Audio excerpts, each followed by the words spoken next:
speakers, dear brothers and sisters. I am a half Malayali. I am from Coimbatore. But I am sorry I will not be able to converse in Malayalam. So please permit me to speak in an alien language, English. I am very happy to be part of these freedom talks organized by Amrita Mahotsava Samiti, particularly on this topic, Atma Nirbhar Bharat. Mother Bharat by nature is Atma Nirbhar. Throughout history, she has always been striving and most of the time at the top based on her self-reliance. I will just give an example. We know at the time of independence, even before that, we were made poor.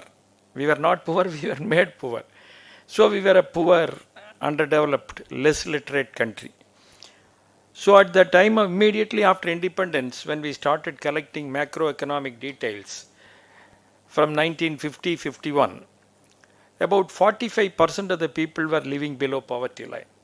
So out of every 2 households, almost 1 household was living under poverty line. 18% was the literacy rate. The average age of life was just 32 years because the Europeans had completely destroyed our native systems. So as a result, we were one of the poorest countries among the large nations in the world. And we did not have any respect among the Committee of Nations. In the last 74 years, you leave the last 5-6 years. For most of the time, with regard to policy making, our policy makers were under confusion. So there were confusions and contradictions in macroeconomic policy making. For about 35-40 years, we were following socialistic system approach. Then the next 25 years, the globalized system, which also is not suitable for us. But in spite of it, Bharat has been growing. This is the most important point. In spite of the governments, in spite of the policy makers, India has been growing. So as a result, today, we are the third largest economy in the world. If we take the GDP, PPP, per capita income, we have our GDP is $11.75 trillion according to World Bank. So we are the third largest economy and we are the fastest growing economy in the world. We all know our last year growth rate was more than 8%.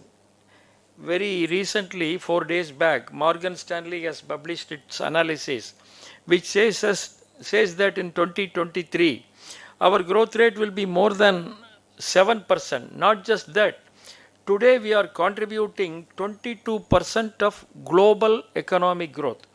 22% to global economic growth. India as a single nation. So we are driving the global economy today. It's not a very mean achievement. If we see the global economic history of the past 2000 years for which we have details, no other country in the world has made such a U-turn. 70 years back, we were a poor nation and today we are the most potential nation.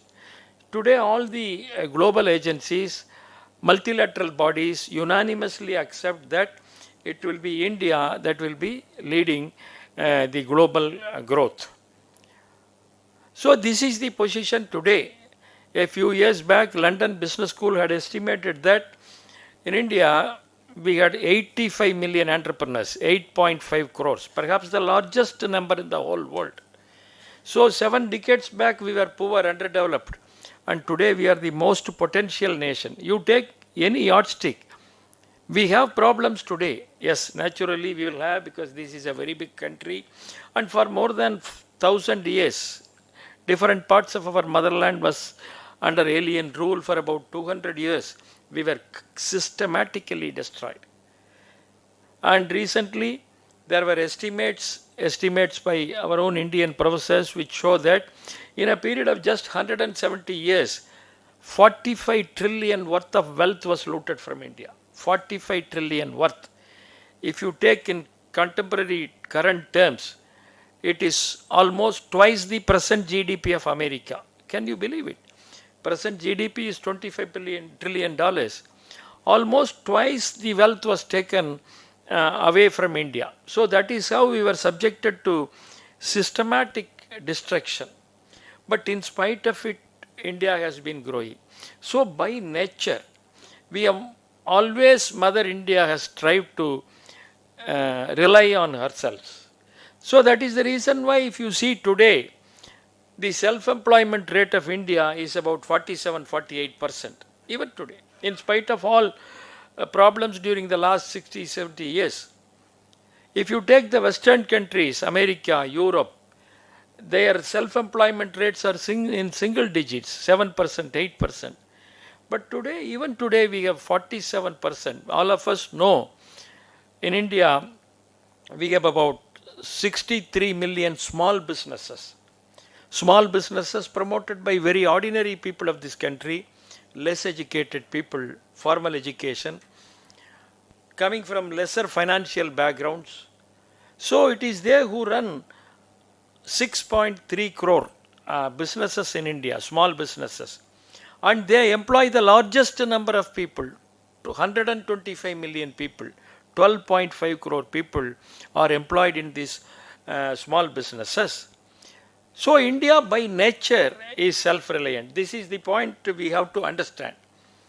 You know, India is not just another country in the world. All of us know she is a civilization, an ancient civilization. Perhaps the longest living civilization with continuity, thousands of years. All of us know that we were pioneers in different fields, whether you take education, economics, science, mathematics, different fields. And as a result, we were a prosperous nation also. In fact, the most prosperous nation. As far as I have studied, we have at least some 8,000, 9,000 years of economic history for India. For the last 2,000 years, now 2022 years, we have GDP details, we have growth rate details.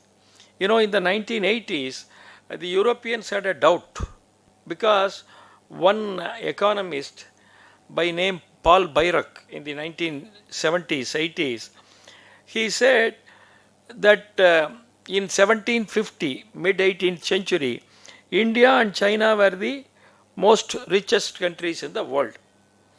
Then there was a furor in the Western academic circles. You know, how can you say that India and China were very rich in those days? So, to solve this problem, OECD, Organization for Economic Cooperation and Development, which is the group of rich countries, about 30 plus countries are there. They have their headquarters in Paris. Though, say they constituted a group of economic historians under the chairmanship of one very noted economic historian, Angus Madison. So they worked on it for about 16 years, 17 years, and then they published a report in 2001. The title of the report is The World Economic History, a Millennial Perspective. The report said, now it is available in the form of a book, many books have come. It said that during the beginning of the common era, 2022 years back, India was contributing 32.9% to the global GDP, almost one third. We were contributing. So we were the most richest nation in the world, contributing one third to the global economy, single nation. China was following us with a contribution of 26.2%. So China and India and China were the two largest contributors to the economy. And this position continued almost uninterrupted for 80-85% of the time in the previous 2 millennia, with India remaining at the top most of the time. So that is the reason why even when the aliens from Turkey, Muslims, Afghanistanis, even when they were coming and looting us, we remained as a very rich country. So when the Britishers came here, Europeans came here, even at that time, our contribution to the global economy was 1/4, 25% almost. That was our positions. And British has systematically destroyed our system, economic system, education system, industrial system, agricultural systems, systematically destroyed. Now documents are available for it. We all know that India had always remained as an exporting country. But India became an importer only in the 19th century, by 1830, 19th century. India never witnessed serious famines. Though famines were there, we had enough food stocks and all. But during the British period, there were more than 20-25 famines, as a result of which some of you may be knowing at one point of time, 1/3 of Bengal, the richest province in India, perished. So systematic destruction of India. That is why, as I said, now they have found out that $45 trillion worth of wealth was looted. We all know when the Britishers came, we were the number one in education in the entire world. We were the most literate nation. At that time, British document showed that by 1800, the school system in British was uncommon. They themselves accepted. School system was not there. So they destroyed here, copied it, and then imported into their country. So that is how Indian education system was completely destroyed in a period of just 60 years. By 1820s, 1830s, we were the most literate nation. But Will Durant says by 1891, our literacy rate was just 9%, with women literacy, female literacy being just 6%. Complete destruction. The most affected parties, people were from lesser economic backgrounds, women. Otherwise, education was always available to us in India. So this is how complete destruction took place. But even after complete destruction, after we got political independence, even though the policy makers, the rulers, the administrators, they were not clear about the way in which we have to go, but Indian society took it forward. This is Atma Nirbhar Bharat, self-reliance. By nature, Mother India is self-reliant. That is the reason why John Kenneth Galbraith, when he came to India in 2001, he toured different parts of our motherland. In fact, he was the ambassador of United States to India in the 1960s.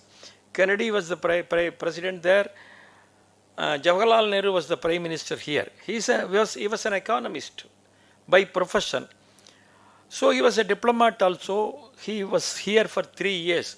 He knew the system that were there during the 1960s. So after about 40 years, he came down once again to India, visited different parts of our country, and before leaving for America, he gave an interview. And in that interview, he said, I have been observing this country for the last 40 years very closely. And this country has enormous potential to grow. And the reason being the indigenous wisdom of these people and the great culture of this country. This is what he said. John Kenneth Galbraith said. So India by nature has enormous strengths, civilizational strengths, cultural strengths, based on our Hindu faith, Hindu beliefs, Hindu life systems, our own savings, our own entrepreneurial abilities. These are something that we have to study. All of us know that in 2015, our present Prime Minister Modi, he introduced a scheme called Jan Dhan scheme. This is for those people, poor people, who do not even have the money to open their bank accounts, 1,000 rupees, 2,000 rupees.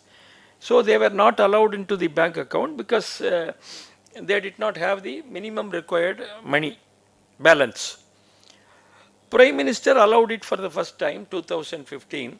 You know, after 7 years, we have more than 46 crore accounts. It is not that. The deposits in their accounts, 46 crore accounts, is almost 1,60,000 crores. 1,60,000 crores. Can you believe it?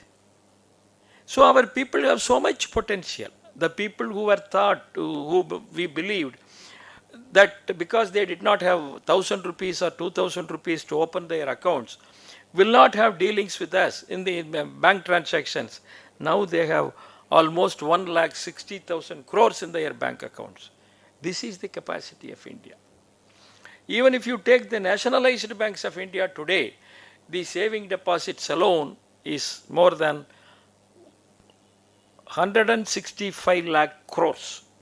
And saving accounts in banks, bank saving deposit is only one avenue of investment. One avenue.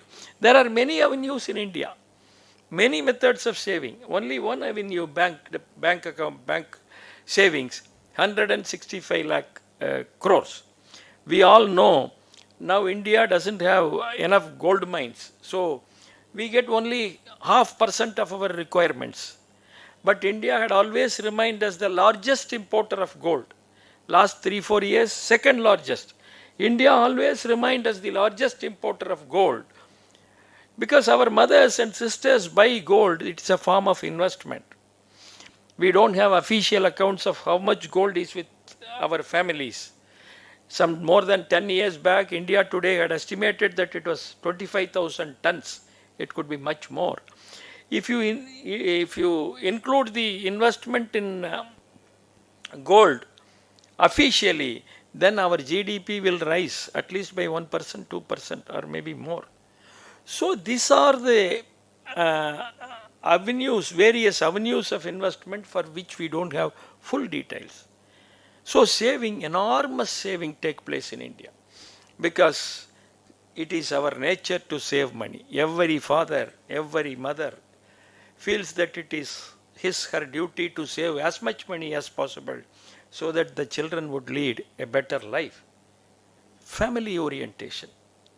By nature, spending is considered as a sin in Bharat. So that is how so much of this is not today. Throughout history, our forefathers have been following this, as a result of which we have enormous savings. And if you see the entrepreneurship in India, because none of the textbooks explain this, in none of the newspapers, media, we discuss about it, people discuss about it. Indians by nature have enormous economic wisdom.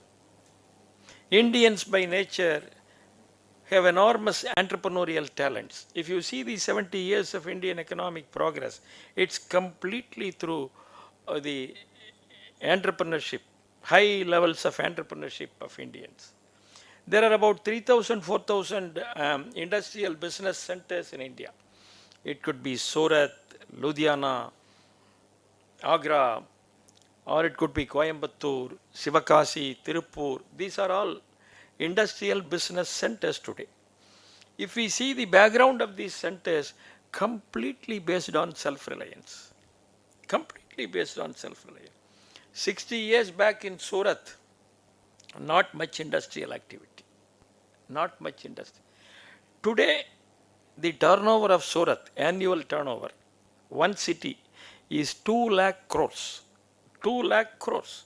They have only two businesses, main businesses, two businesses.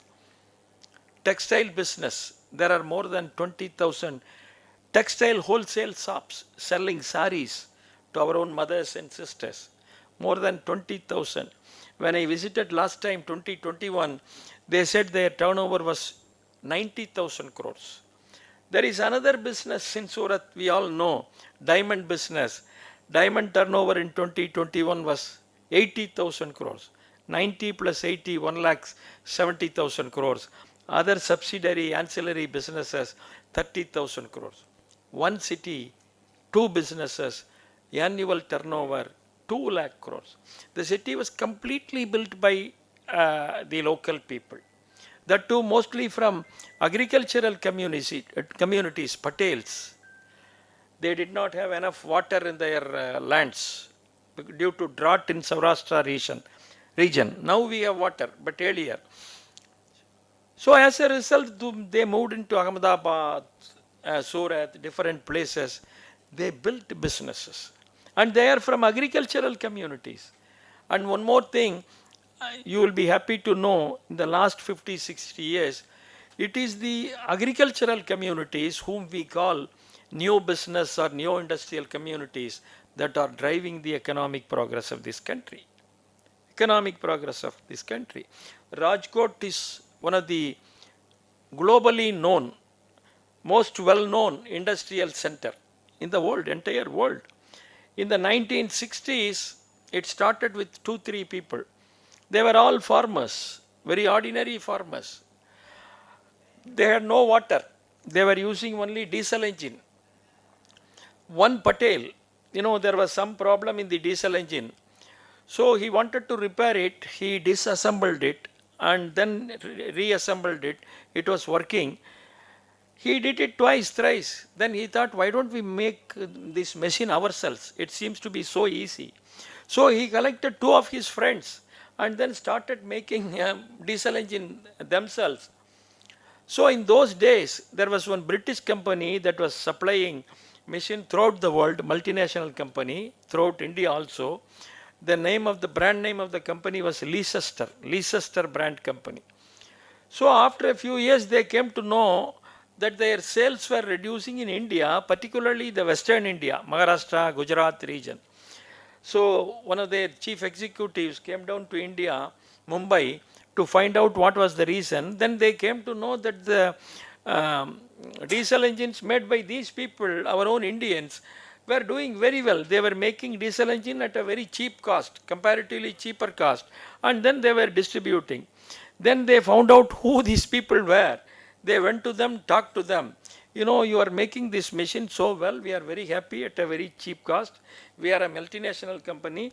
Can you make this company and then we will provide funds also. You have big factories. We will establish it for you. But only thing you have to sell to us. We will pay you very good royalty. These people said, no. We want to make ourselves. Why should we give it to you? Then they said, you cannot use our brand name. These people did not know at that time. In fact, we interviewed them that we need to have a brand name. So they were selling all their machines as Leicester type machine. They said, you cannot use this word Leicester. It is our brand name. Then that is how Field Marshal, local brand, came from Gujarat. I know I come from Coimbatore when we were all youngsters. In all our factories, this Field Marshal diesel engine used to be there. So they threw out the multinational company, and this is how innovations and improvisations take place in India.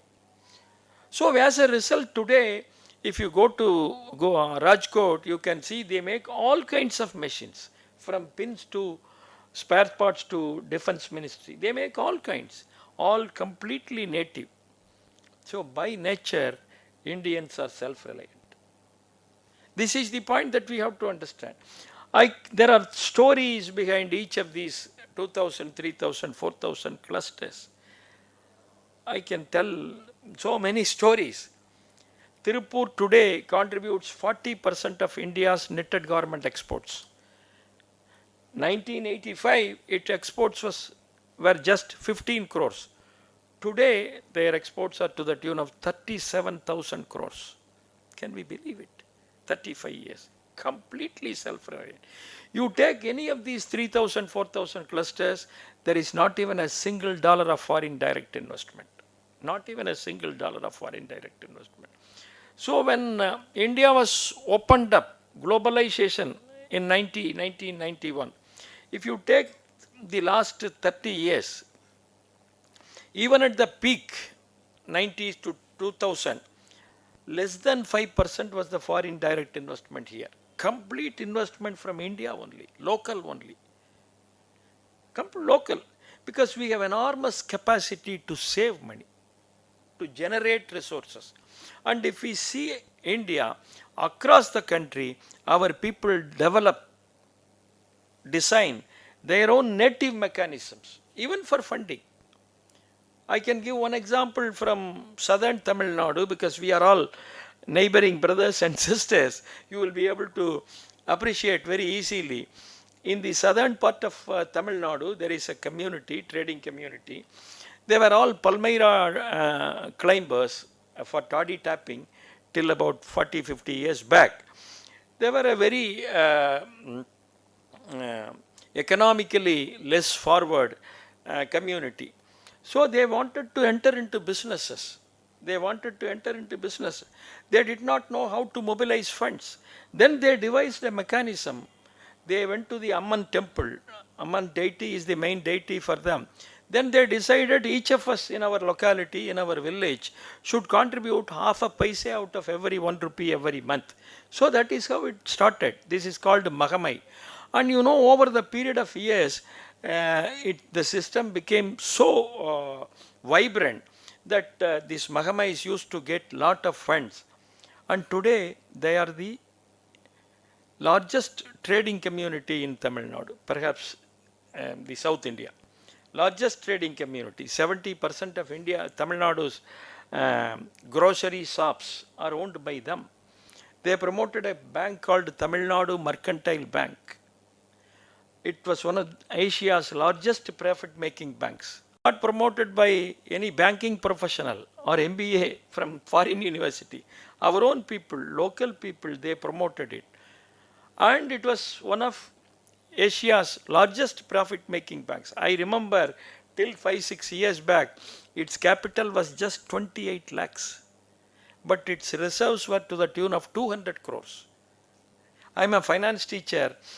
You know, there are theories that explain how debt and own capital should be. So based on Western theories, finance theories, we always teach in the classroom, when there is 100 rupee of own funds, you can borrow 100 rupee of debt. Even 200 rupee of debt, nothing wrong. So this is what we teach, 1:1 standard, or even 1:2. If you go beyond that, then that is risky. This is what we thought. If you see the balance sheet of American companies, European companies, you see this pattern only. If there is 10 say $10 million of equity capital, own capital, then they have $10 million worth of debt, sometimes 20, etc. You see any Indian company, you see any Indian, and every year, out of that accumulated, out of profits every year, they transfer a part of the profit to what they call as reserve. The reserve account is the account that we have, something similar to our bank account. If there is any untoward incident, unexpected incident, then we need to have some money. That's called reserve account. As per the Western theories, always this reserve account, if you have some $10 million worth of equity debt, then it is enough if you have this reserve account equal amount, more than sufficient. So that is what they teach. But if you take any Indian company, if the capital of a company is 10 crore, you will not see just 10 crore reserve. At least you will see 100 crore, 200 crore, 300 crore, 400 crore.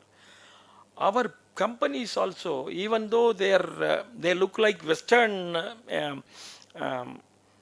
interpretations, you know, by nature, because the people who manage this company, who promote this company, they are Indians. So you see 10 times, 20 times, 30 times reserve fund.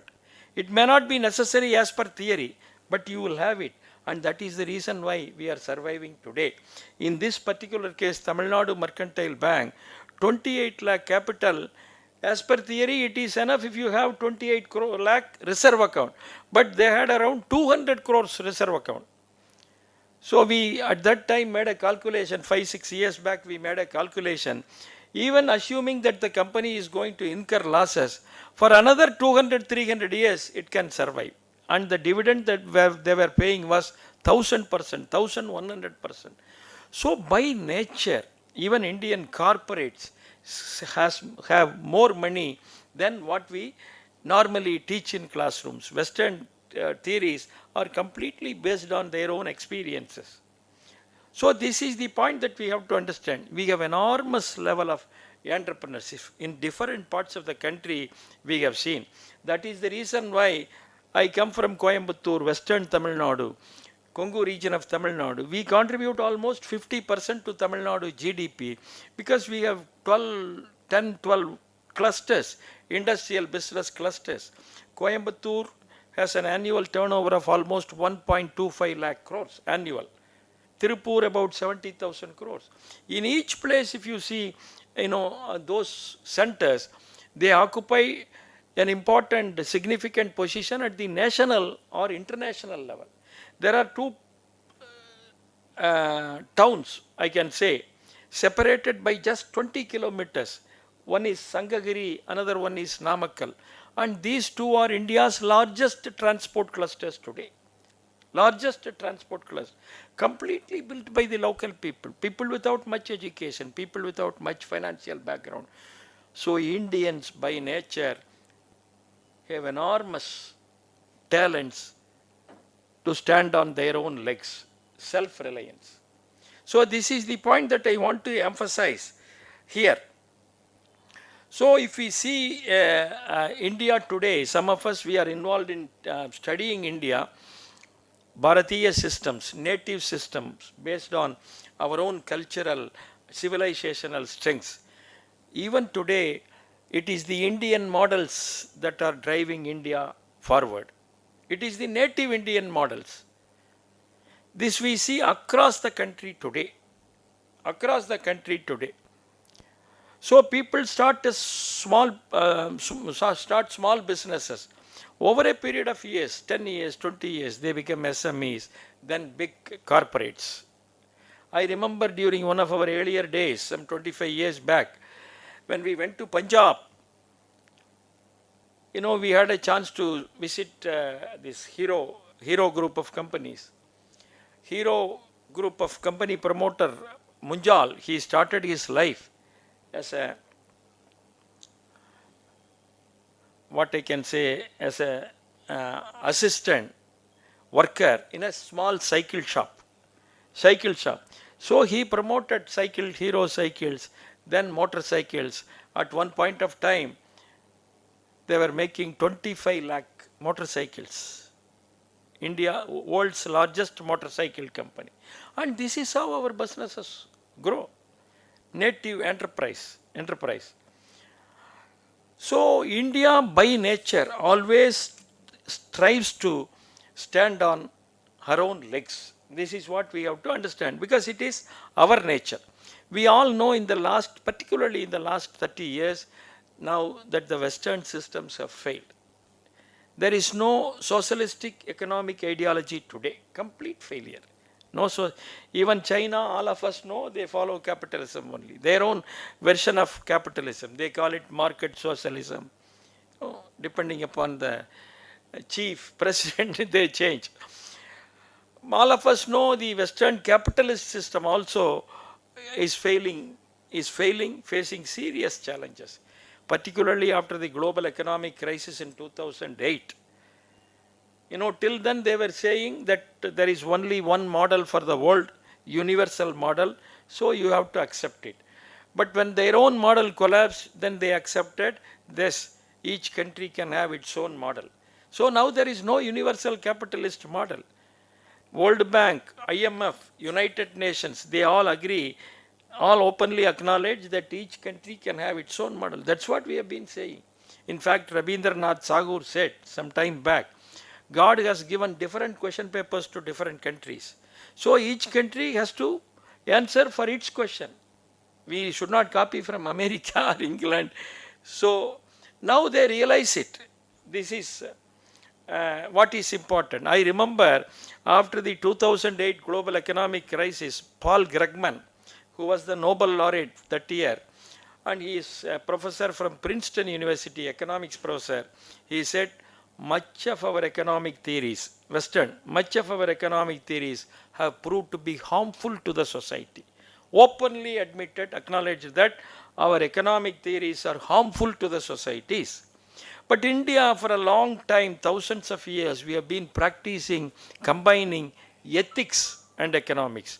Always there was prosperity, at the same time contentment, because spiritual orientation was there. That is why Dindayal Upadhyaya said, integral humanism. Our economics is not separate. It's connected with families, it's connected with societies, it's connected with culture. That is the nature. By nature, all social sciences are interconnected. A human being is not just an individual. We are all influenced by our own families. We live for families. We are not individuals. Our society, our culture. They separated economics from other aspects, so that is why they failed. But we have been practicing it even though there is no acknowledgement from the policy makers and from the so-called intellectuals in the last 200 years. So now all of us know Bharat has been rising economically. As I said earlier, you take any economic measure, we have about $573 billion worth of foreign exchange reserve. We are the 4th or 5th largest country. You take any measure. And all Indians living abroad, Kerala knows very well. It is the NRIs, non-resident Indians, who send the maximum funds to home countries. It is not Mexico, even though Mexico has more number of people living outside. It's not China, it is India. Last year, 2021, $87 billion was sent to India by the non-resident Indians. 2020-21, Corona was affecting, particularly the Western countries. But in spite of it, compared to 2020, in 2021, our brothers and sisters living abroad, they sent almost 5% more than what they had sent in 2020. So this is the basis of our system. So even when our people live in foreign countries, among people who don't save money, our people save money because it is our dharma. So even when we go and live outside, we follow our culture to a very large extent, and this is what is helping us today. So particularly the present government, after a long time, 60-65 years, more than that, is taking steps to make India self-reliant. All of us know 2020-21, after this Corona affected all of us, government came out with this Atma Nirbhar policy. But even before that, in my opinion, as a student of economics, I can say that Atma Nirbhar process started. I remember one of the first remarks that the Prime Minister of India made after becoming Prime Minister in 2014. On August 15, 2014, when he was making a series of announcements, one of the announcements that he made towards Atma Nirbhar Bharat was abolishing Planning Commission. Planning Commission is a carbon copy of this Stalin's Planning Commission in Russia in the 1950s. We all know Stalin is one of the most cruel dictators of the world. In his period, we all know that about 30 million people were killed in Russia and all. So he made a planning commission for himself. So people in the capital, Moscow, will sit and then decide the plan. Same thing Jawaharlal Nehru copied. We all know it did not work very well. I remember in 2011, Miss Jayalalitha, when she was the Chief Minister of Tamil Nadu, she was not allowed to speak beyond 5 minutes. The then Vice Chairman of the Planning Commission, Mantek Singh Ahluwalia, said, you cannot speak beyond that. Then she walked out of the Planning Commission and said, I represent more than 7 crore people. You organize meeting once in a year. You don't even allow me to speak for more than 5 minutes. What is this commission? Modi abolished it. And now we have Niti Aayog, wherein there are different groups. Chief ministers sit in groups and they go to different states and then collect information, take decisions. So Atma Nirbhar process started then. And to create this planning commission, it was Niti Aayog, it was created in January 2015. Central Cabinet passed a resolution. So it is there in the website. If you have time, you please go through. January 1, 2015 Cabinet resolution on Niti Aayog. It clearly says that hereafter policy making will be based on Bharatiya realities. It takes into account our family system, family orientation, community orientation, and entrepreneurship at the local levels. It clearly says hereafter policies will not be borrowed from the other countries, it will be based on Bharatiya realities. So the process started then itself. So India is a complex country. It will take time to implement it fully, but it is happening now. We all know for the first time now from Coimbatore, our own SME entrepreneurs, they are supplying items to Defense Ministry, which was unthinkable some 8 years back. Unthinkable. So now our people are supplying items, as a result of which our dependency on imports for Defense Ministry is coming down. About 80-85% of imports earlier used to come from other countries only. I remember when I visited Defense Ministry in those days, some 10 years back, I was surprised because in the lounge, only foreigners were there except me. So I went to meet one of my friends who was holding a very high position in DRDO. Then he came to me to take me to his room. I asked him, why so many foreigners are sitting? I see no Indian except you and me. He said, sir, this is the position of India. So all our suppliers are foreigners. Now things are changing. Things are changing now. Visibly, things are changing. So we are becoming self-reliant. And now there are different schemes to make Indians self-reliant. All of us know this Make in India. Different schemes are available now.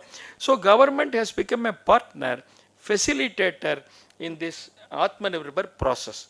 By nature, Indians are self-reliant. But due to the government policies, all of us know earlier, government was interfering in all our activities. Now, this ease of business, ease of living is taking place. As a result, this self-reliance is becoming easy today, or we are moving towards this self-reliance. But what we have to understand, educated sections, thinking sections, particularly in Kerala, we have to understand is that there are Indian systems working, Bharatiya systems working even today in the 21st century. All of you know Mananiya Parameswaram ji. I remember some 10-15 years back, 12 years back, when he invited me to make a presentation, Bharatiya Vichara, that monthly program, to talk about our own studies in different parts of the country. Then after my presentation, he asked me why you have left out Kerala. You are doing it in all other states, you have left out Kerala. It never occurred to me, it never occurred to me, because I always thought that this is a highly educated state and I don't know how much entrepreneurial activities are taking place. Then he said, you have to come here, I'll make arrangements. Then he made arrangements here. I spent about 10 days in 2 spells visiting this very own place, Kozhikkode, Ernakulam, Thiruvananthapuram, meeting with young entrepreneurs and then some of the business community people and all. So all our studies across the country show that we have our own unique methods of working, Indian methods of working. Even when we borrow something from the outside world, other countries, we Indianize it. That's what I said. If you go to the corporate, of course, the corporate form may look like foreign system. But we have to understand, we had our own corporates 2,500 years back called Srenis, S-R-E-N-I. That Srenis were the most popular form of corporate organizations. In those days, we had hundreds of Srenis over the years till aliens came and destroyed us. So, but even today, our systems, sometimes, many times borrowed from other places also, our people Indianize it. Otherwise, at the ground level, if you see, we have unique Bharatiya systems rooted on our culture, our civilization, our Hindu way of living. This is what we see.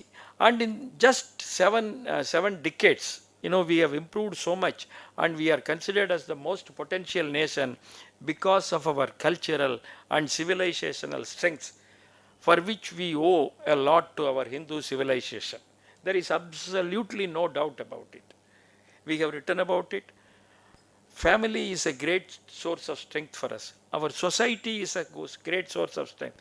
Social capital is very important for all economic progress. Social capital is important for peace at the society level. So it is the social capital that is helping us. In the West, in the name of individualism, they completely destroyed the society, family and society. But here, in spite of all Western influences, distractions, we still have largely functioning society. I remember 2001, World Bank, every year they publish a report called World Development Report. In 2001 World Development Report, they have mentioned about Tirupur, how Tirupur became a household name in the Western countries. They came and met me also, two American professors, because in the 1990s, Tirupur was an unknown place, but in the West, America, Europe, wherever they were going, they were seeing Tirupur banians, Tirupur inner garments.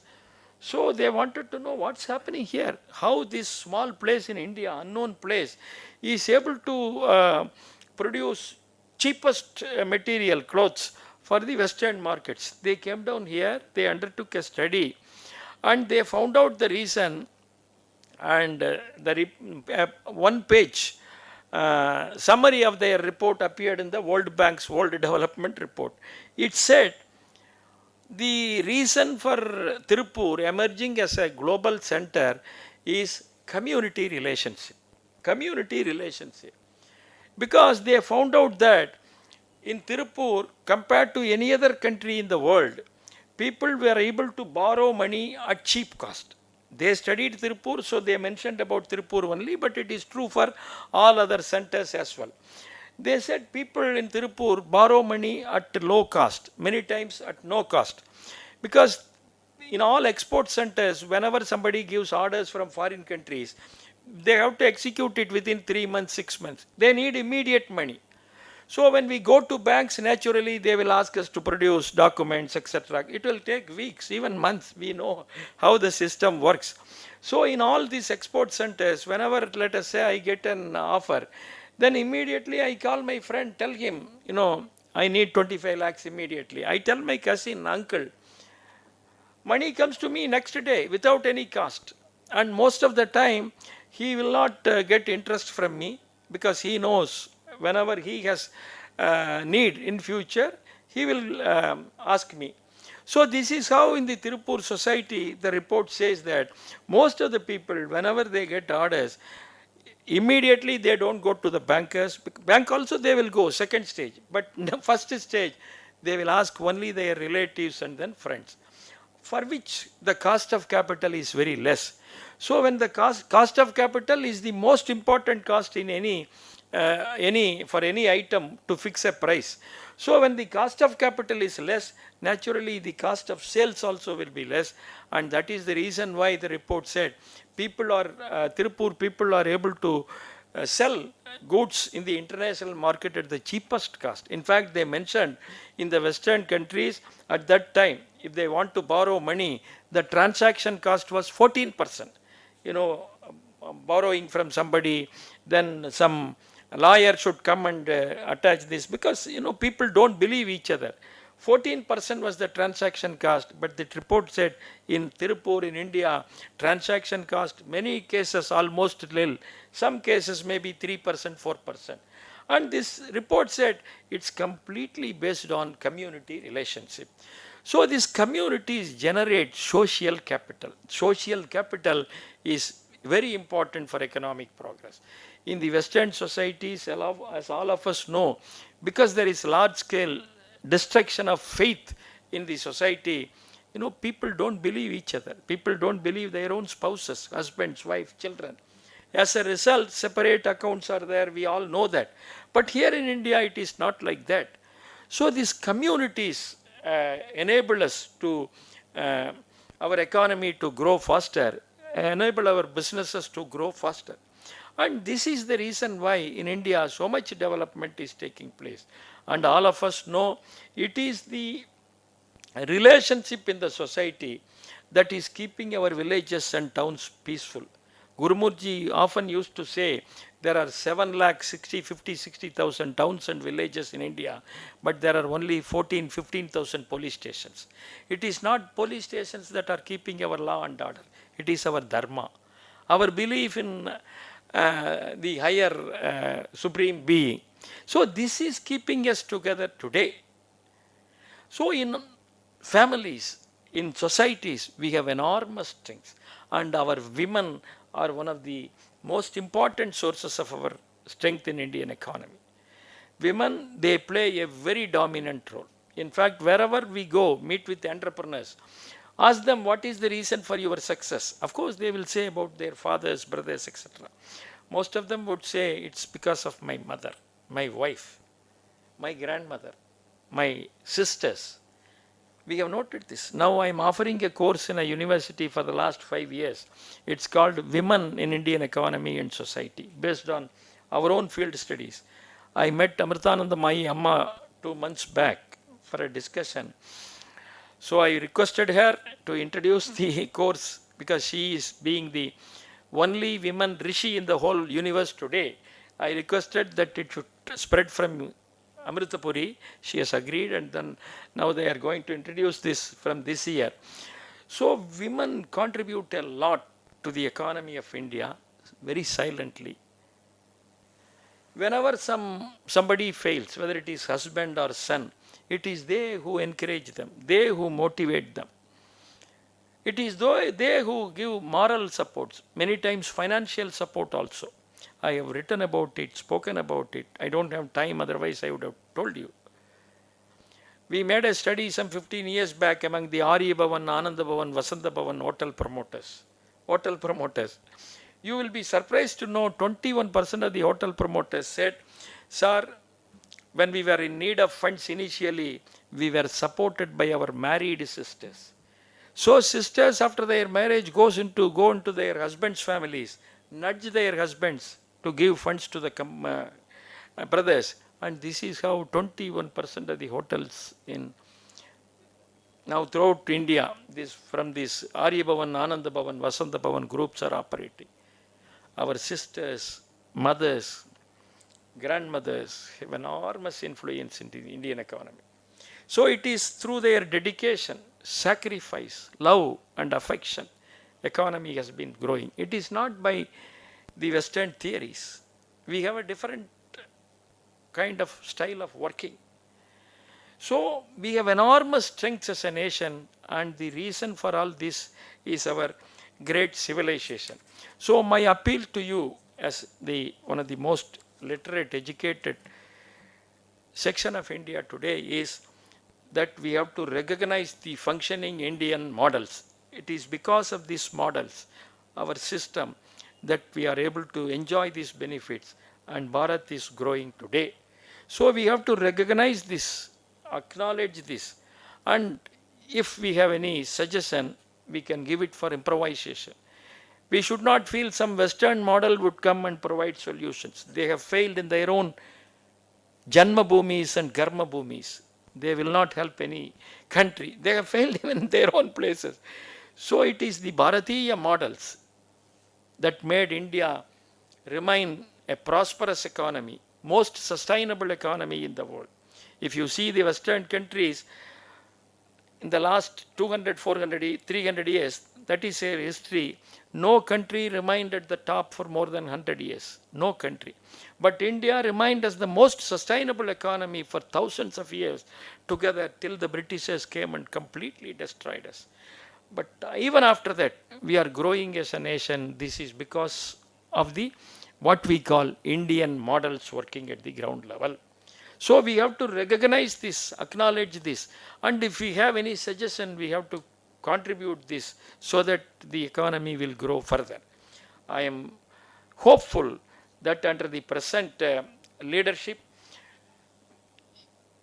we are on the way to achieve this Atma Nirbhar Bharat, self-reliant India. There is no doubt about it. In spite of all our problems, all our difficulties, we are going to achieve this Atma Nirbhar Bharat. We have achieved it. Even without government help, we achieved it to a large extent in the last 60, 65 years. Now with government becoming a partner, facilitator, it is very easy for us, it will be very easy for us to achieve it. So let us believe in ourselves. Let us believe in Bharatiya models. Thank you very much.